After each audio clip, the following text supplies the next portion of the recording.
তো ইংরেজির জন্য আমি তোমাদের কিছু কথা বলি, তোমরা একটু ভাইয়ার কথা বলে একটু শোনো। সবার আগে বেসিকটা ক্লিয়ার করো। সর্বপ্রথম ধরো নিট, যারা একটু সহজভাবে ইংরেজি শিখতে চাও, অল্প কথায় কিন্তু মেন একটা চেষ্টা নিতে চাও, তারা নিটটা পড়বা, নিট কিনবা বা নিট পড়বা। নিটের নতুন ভার্সনটা আরো সুন্দর করেছে, আরো সহজভাবে লিখেছে। যারা একটু বিস্তারিত পড়তে চাও, সারা জীবন একটা বই কিনতে চাও, যে ভাই আমি সারা জীবন একটা বই কিনবো যেটা আমার সারা জীবন কাজে লাগে, মৃত্যুর আগ পর্যন্ত কাজে লাগে, তারা এই যে প্যাসেজ অফ ইংলিশ ল্যাঙ্গুয়েজ এই বইটা কিনবা, জাকির হোসেন স্যারের। ওকে, এই বইটা, এটা হলো মনে করো একটু অথেন্টিক বই। যদি নিটটা অথেন্টিক বই না, নিটটাও মনে করো যে নিটটা খুব জনপ্রিয় বই, বাট নিটটা কিন্তু অথেন্টিক বই না। নিটটা হলো, আর যারা একটু অ্যাডভান্স, যারা ভালো পারো, যাদের বেসিক ভালো আছে, তারা অ্যাডভান্স হিসেবে তোমরা পিসি দাসের বইটা পড়তে পারো। ঠিক আছে, আমি পিসি দাস পড়লাম। তো এইবার বইটা কিভাবে পড়বা?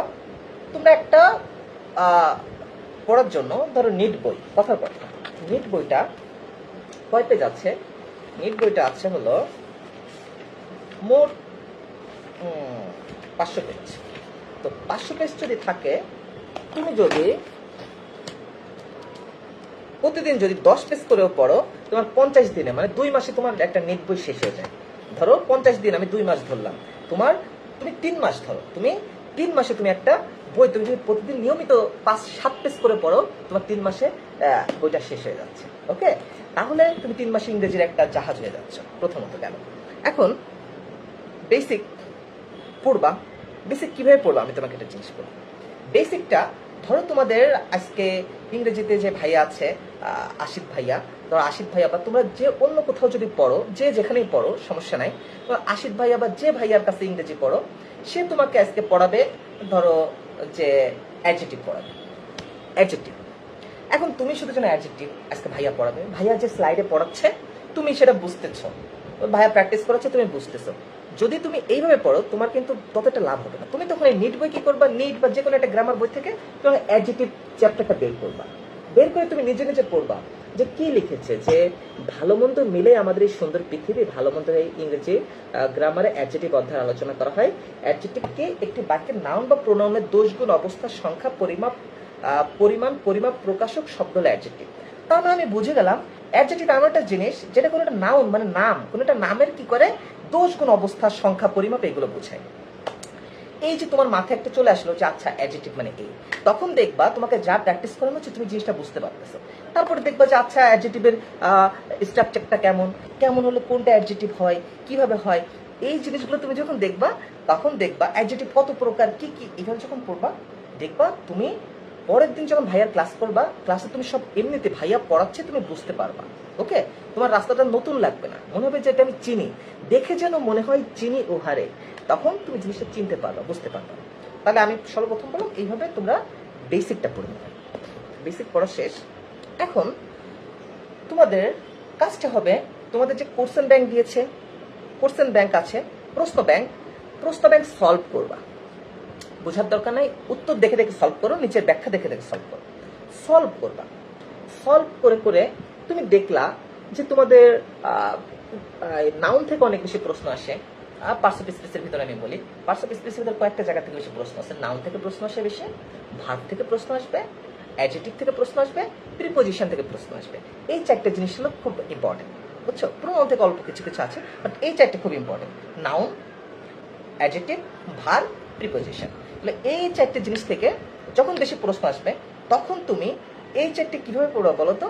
এই চারটে তুমি বিস্তারিত এখান থেকে ভালো করে পড়ে নিবা, এবং এই চারটের জন্য তুমি একটু যেই চ্যাপ্টারগুলো, যে টপিকগুলা ইংরেজিতে তোমার বেশি বেশি আসে, সেই টপিকগুলো একটু ভালো, একটু হাই ডিমান্ডেবল যে বইগুলো আছে, একটু বিস্তারিত যে বইগুলো আছে, সেই বইগুলো থেকে পড়বা। কেমন? ধরো সব থেকে খুব ভালো একটা বই, মাস্টার বই, যদিও লেখক একটু হিজিবিজি টাইপের, লেখক হিজিবিজি হলেও তার বইটা কিন্তু খুব সুন্দর। মানে ইংরেজি যত বই আছে আমার দেখা চোখে প্র্যাকটিসের জন্য, এগুলো কিন্তু তোমাকে মানে খুব ধরে ধরে তোমাকে খুব বেসিক শেখাবে। বেসিক যদি ভেবে থাকো তাহলে ভুল হয়ে যাবে। এটা হলো প্র্যাকটিসের জন্য, এবং এটা সারা জীবন কাজে লাগবে। তো এখন মাস্টার থেকে তুমি কি পড়বা? তোমার কথা, ভাইয়া এত মোটা একটা বই, এইটা পড়ে কোনো লাভ আছে? এত মোটা বই তুমি এভাবে পড়বা না। ওকে, এই মোটা বইটা তুমি পড়বা না। তুমি কি করবা, যে টপিকগুলা কিছু কিছু 5-7টা টপিক আছে তোমাদের সবসময় নার্সিং এর জন্য খুব ইম্পর্টেন্ট টপিক। দেখি তো নার্সিং এর বইটা, একটা বই যখন নেবা, এটা হলো তোমাদের বুস্টার বই। তোমাদের বুস্টার বই হয়তো পরে দিবে, তো তোমাদের বুস্টার বই যেটা, তো এই যে কোনো বই বা যে কোনো জায়গায় এরকম একটা দেখবা যে সার্ভে টেবিল থাকে, বুঝেছো? একটা সার্ভে টেবিল থাকে, অ্যানালাইসিস থাকে, যে কোথা থেকে কি প্রশ্ন আসে, বা তুমি যে কোশ্চেন ব্যাংকে তোমার অ্যানালাইসিস করা আছে দেখবা। তো এইখানে তুমি দেখবা, তো এখানে দেখো টেন্স থেকে সব সময় প্রশ্ন আসছে। টেন্সে 24-25 এসেছে একটা প্রশ্ন, 23-24 এসেছে 5টা প্রশ্ন। ইংরেজিতে যতগুলো প্রশ্ন আছে তার থেকে 5টা প্রশ্ন আছে। 22-23 একটা, 21-22 এসেছে 2টা, 20-21 এসেছে 3টা। সবসময় প্রশ্ন আসে টেন্স থেকে। তারপরে সেন্টেন্স ট্রান্সফরমেশন থেকে সবসময় প্রশ্ন আসছে। তারপরে সিনোনিম অ্যান্টোনিমের জন্য সবসময় প্রশ্ন এসেছে, ঠিক আছে? তারপরে কি, এই যে ট্রান্সলেশনের জন্য সবসময় প্রশ্ন এসেছে, স্পেলিং এর জন্য সবসময় প্রশ্ন এসেছে। ওকে, তো এই যে টপিকগুলো আমি বলেছি, তাহলে তোমার মাথায় আসছে যে ভাইয়া এই টপিকগুলো থেকে আমাদের প্রশ্ন আসবে। ওই টপিকগুলো তুমি পড়বা মাস্টার বই থেকে। ওকে, এখন ইংরেজির জন্য আরো একটা বই আছে ভালো প্র্যাকটিসের জন্য, প্রফেসরের English as a competitive exam. তোমরা এই বইটাও দেখতে পারো, এই বইটাও ফলো করতে পারো। এই বইটাতে কি আছে দেখো, এই বইটা খুব শর্টকাটে, এই বইটা তোমরা ইচ্ছে বলে কিনতে পারো। এটা খুব শর্টকাটে বলা আছে, যেমন নাউন, প্রথম নাউন নিয়ে অল্প একটু আলোচনা করেছে। তারপরে মনে করো যে এই দেখো, তারপরে মনে করো নাউনের যত প্রশ্ন আছে, বিসিএসে যে প্রশ্নগুলো এসেছে, চাকরিতে যেগুলো এসেছে, বিভিন্ন বিশ্ববিদ্যালয়ে যে প্রশ্নগুলো এসেছে, এগুলো সলভ করে ফেললে ক্লিয়ার হয়ে যাবে, ঠিক আছে? এই হলো আমাদের গেল ইংরেজি প্র্যাকটিস। ওকে, ইংলিশ প্র্যাকটিসটা আমাদের এখানে চলে গেল। আর দ্বিতীয়ত, তোমার এরকম যখন একটা বুস্টার বই তুমি পাবা, এই বুস্টার বই থেকে বা তোমাদের এখন কাজ হলো কোশ্চেন ব্যাংক, এখনো কাজকে আমি পরে বলতেছি, সমস্যা নাই।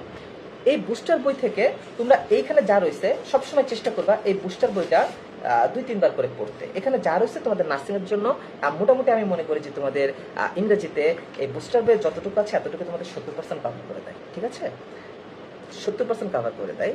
তো ইংরেজি সব থেকে বড় জিনিস হলো প্র্যাকটিস, অনেক বেশি বেশি প্র্যাকটিস করতে হবে। তোমরা ক্লাস করবা, ক্লাসের পরে সেই জিনিসটা প্র্যাকটিস করবা, বেশি বেশি প্র্যাকটিস করবা। যে যত বেশি প্র্যাকটিস করবা ইংরেজিতে সেটা তো এগিয়ে থাকবা, ঠিক আছে? ইংরেজি একটা প্র্যাকটিস নির্ভর। তুমি ওই যে স্যার ক্লাস নিলেও তুমি ক্লাসের পরে হ্যাঁ ভাই আমি সব বুঝি, প্র্যাকটিস করলো না, তোমার কিচ্ছুই হলো না। কেন আমি